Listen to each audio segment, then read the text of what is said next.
In this program, we are going to discuss hearing, the ear, and how it works. But we're also going to talk about music and the highly sophisticated technology that can process real sounds and create new ones. Today we can measure the loudness of sounds precisely thanks to a unit of measurement called the decibel. The crumpling of an autumn leaf measures 10 decibels, a whispered conversation around 20 decibels, and the takeoff of a jet close to 140 decibels. At 90 decibels, sound begins to hurt our ears. A person permanently exposed, unprotected to noise exceeding 100 decibels will quickly and irreparably suffer a loss of auditory acuity. This only confirms what we already know. Excessive noise is a form of pollution that we cannot ignore. Sound is a form of energy transmitted by a vibrating body. But even when sounds are loud, their energy is weak. An orchestra playing a fortissimo doesn't release more energy than an electric bulb. Would you like to know a little more about it?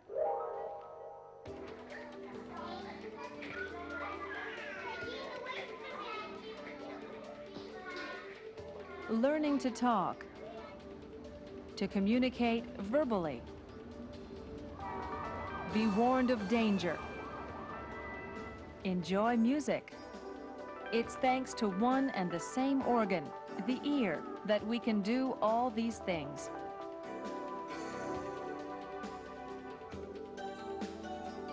What distinguishes the ear from all our other senses is its sensitivity to entities that, although invisible and intangible, are nonetheless always around us. Sounds. Sounds are mechanical air vibrations, usually resulting from the vibrations of a solid object. When an object vibrates after being hit, for instance, it sends vibrations to the molecules in the air around it.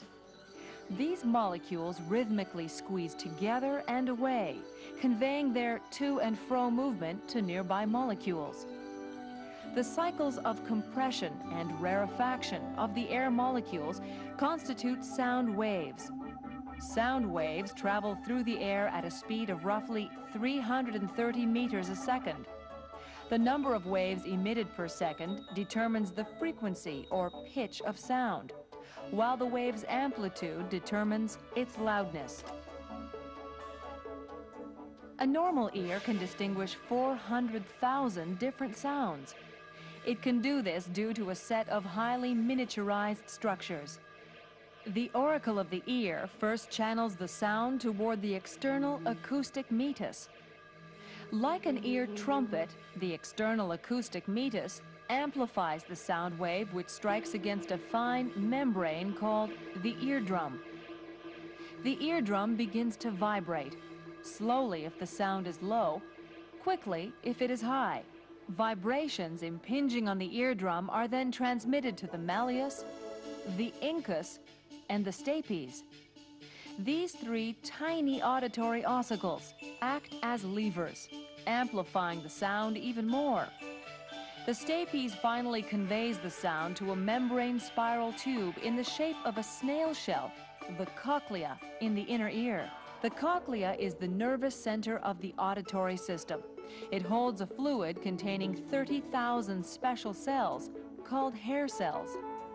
The knocking of the stapes causes the pressure of the fluid in the cochlea to vary, making some of the hair cells quiver. The movement of the hair cells triggers the emission of electric codes by the receiver cells. The signals are sent to the brain. Each hair cell is sensitive to sounds of a specific pitch.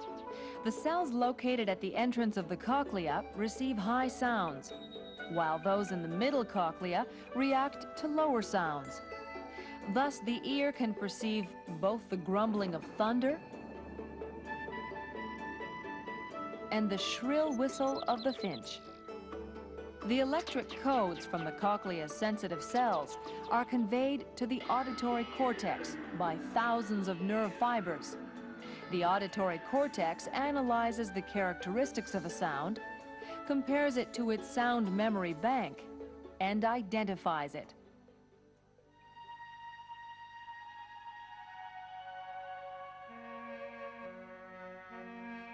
The brain enables us to locate the source of sounds. To do this, it assesses the subtle differences between the times of arrival and intensity of sounds reaching both ears. Another amazing property of hearing is the brain's ability to isolate a particular sound among many.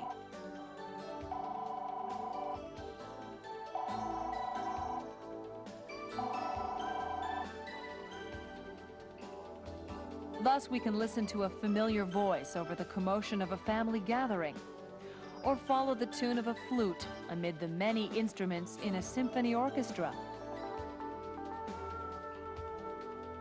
The cochlear hair cells do not regenerate and can be destroyed by sounds that are too loud or too regular. High levels of noise can thus irreparably affect our hearing.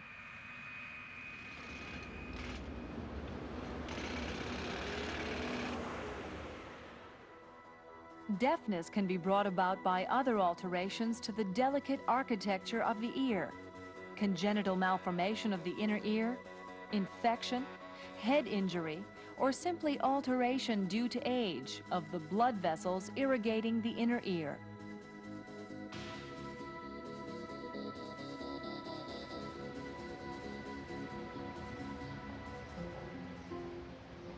However, when the ear functions normally, its sensitivity and keenness are marvelous.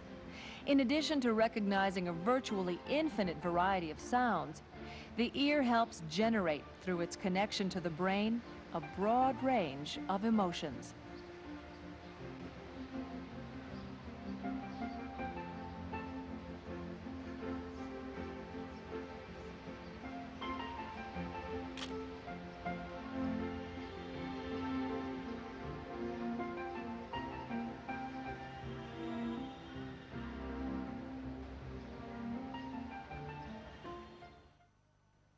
The ear also plays a part in the communication process, and not only because it enables us to hear. Without hearing, learning a language is extremely difficult. A baby who is born deaf will often be mute as well, even if the speech organs are normal. It will take years of training before the child will be able to imitate what he or she has never been able to hear. But man wasn't satisfied with only voice and language communication. He toyed with sounds, putting them through all kinds of processes. The opportunities provided by a modern recording studio, for instance, are impressive.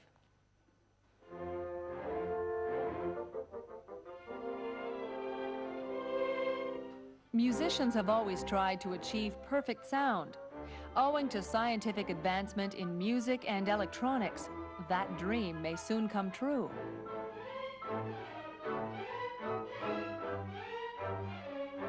Today, it is possible to control instrument and voice tones at will to achieve effects heretofore non-existent.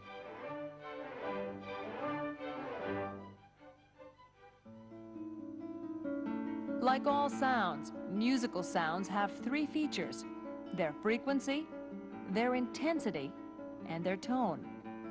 When we pluck the string of a guitar, for example, the string's vibrations generate a series of vibrations in the surrounding molecules of air, sound waves. The number of vibration emissions per second is what we call sound frequency. The higher the note played, the higher its frequency. Wave amplitude determines the intensity of sound. If a guitar strings are strummed softly, the sound waves are of a weaker amplitude than if they are played hard. Sound frequency and amplitude do not, however, explain the particular tone of the guitar.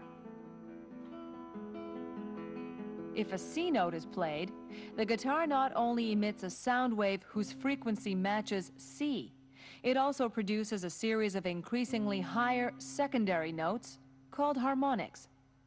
The harmonics are what give sound its richness and color.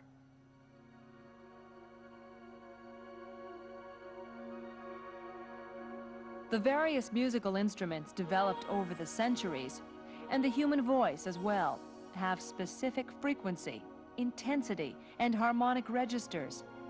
In modern recording studios, the range of possible sound manipulation can be considerably increased. Recordings are done in perfectly soundproof rooms. The shape and size of the rooms are set in such a way that the sound waves bounce off the walls numerous times. This phenomenon, reverberation, stretches and enriches the original sound.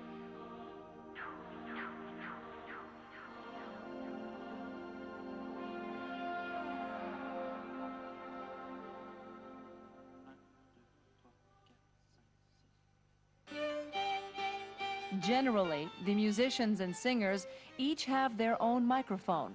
The mics, sometimes as many as 20 or 30, convert the sound waves from the instruments and the voices into electrical impulses. Wires convey these impulses to the control room.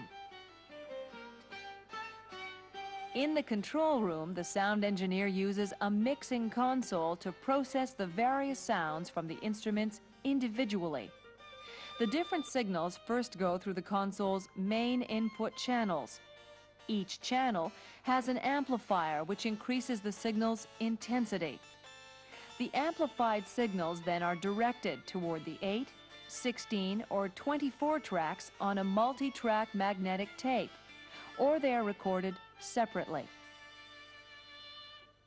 Once the recording is completed and the musicians have left, the sound engineer can manipulate the sounds according to the instructions of the producer.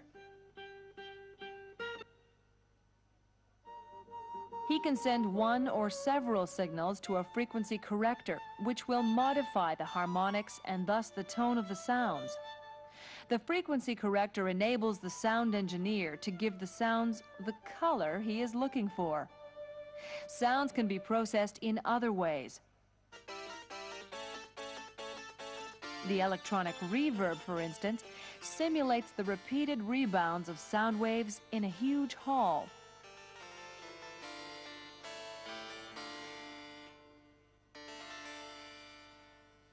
The numeric delay memorizes sounds, then reproduces them once or several times to create an echo effect. A whole assortment of sound effects are possible.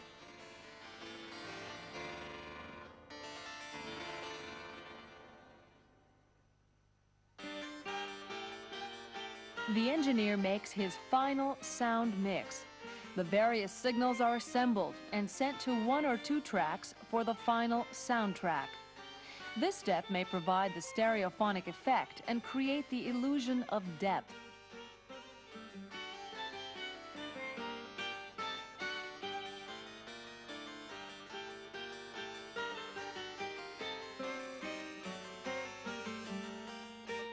The resulting signals are recorded on magnetic tape, which will be used to cut records, tapes, or compact discs.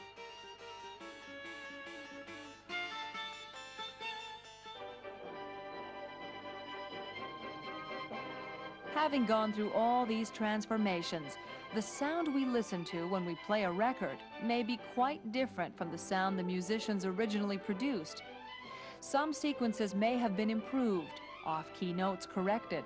In fact, with modern-day recording techniques, the sound engineer has become as important to the creation of a musical piece as the musician.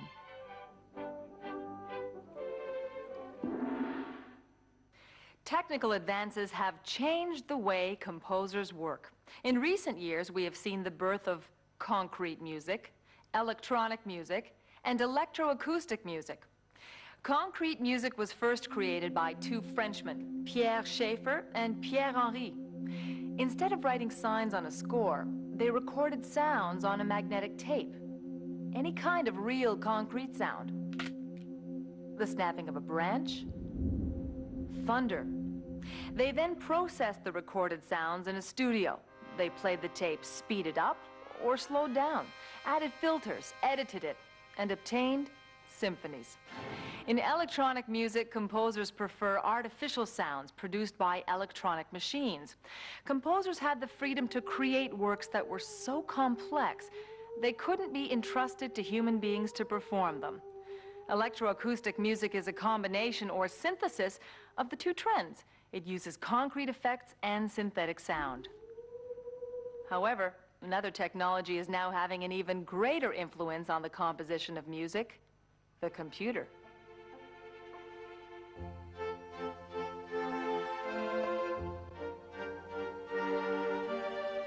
In the past, the creation of a musical work required long hours of labor. The composer needed the collaboration of musicians, even a whole orchestra, to be able to hear his work and present it in public.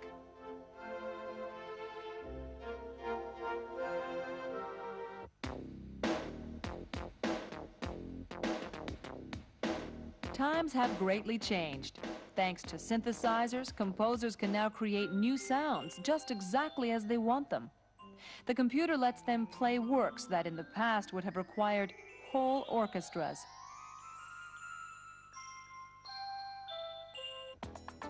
Synthesizers produce a broad range of sounds through electronic circuits. These circuits emit electrical waves that, conveyed to a loudspeaker, are converted into sound waves. It is the form of the electrical wave that determines the tone of the resulting sound. For several years now, synthesizers, like computers, work according to a numerical mode. In a digital synthesizer, waves of simple forms are memory banked in numeric code form. Each code is made up of a particular sequence of zeros and ones.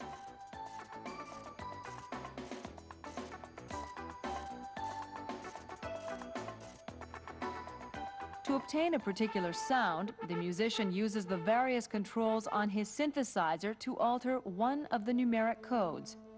He becomes a veritable sound architect, building a newly shaped wave which, in turn, will generate the desired sound.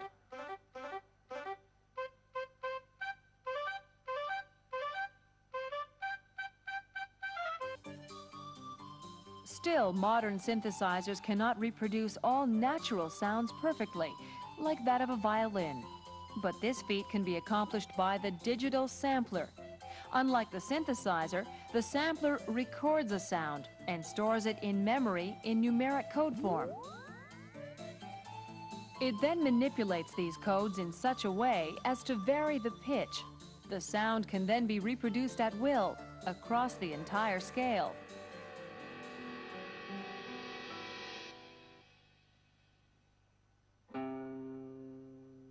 For example, after having sampled a few bars played by a string orchestra, the musician can then himself execute at his sampler's keyboard a complete work for strings. A singer's voice can also be transposed, the whole range of the scale, to produce amazing effects.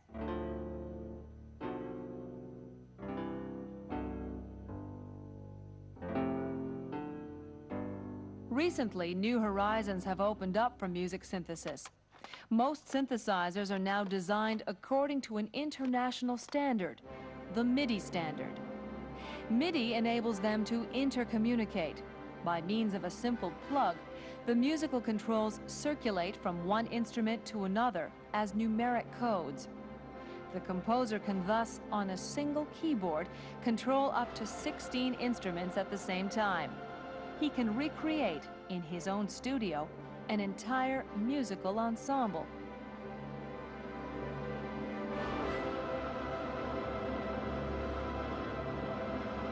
One of the MIDI standard's greatest advantages is that it links a large number of sound instruments to one computer. With this approach, the musician first plays the melodies of each of the instruments.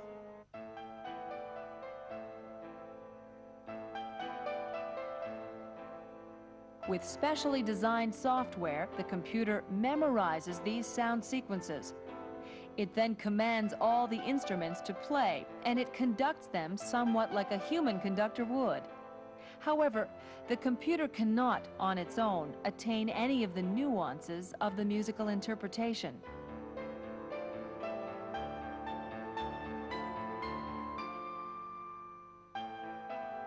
The computer has become one of the music composer's most valuable tools today. While it will probably never replace the composer, it will reduce the need for instrumentalists and singers. Already, new technologies and informatics are having a major impact on the world of music.